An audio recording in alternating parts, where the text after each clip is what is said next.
Valid ba ang divorce abroad kung ikaw ay Pilipino dati pero hindi ka na Pilipino noong nagpa-divorce ka? Sabi po ng Supreme Court, yes, valid siya.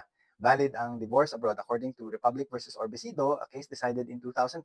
Pwede po as long as yung Pilipino ay hindi na Pilipino. Sinabi po doon na foreign nationals include naturalized foreign nationals. And so, kapag ka nag-divorce kayo, isang Pilipino at isang former Filipino, halimbawa, Amerikano na siya o British o Italian o Canadian, if at the time of the divorce, the former Filipino spouse was already a foreign national, valid po yung divorce. This was also affirmed in the case of Republic versus Cipriano, a 2018 case na importante po na ang i-establish mo ay dapat na at the time of the divorce, you were no longer Filipino. Kaya nga minsan naisip ko, paano kaya kung nag-dual citizenship, ano?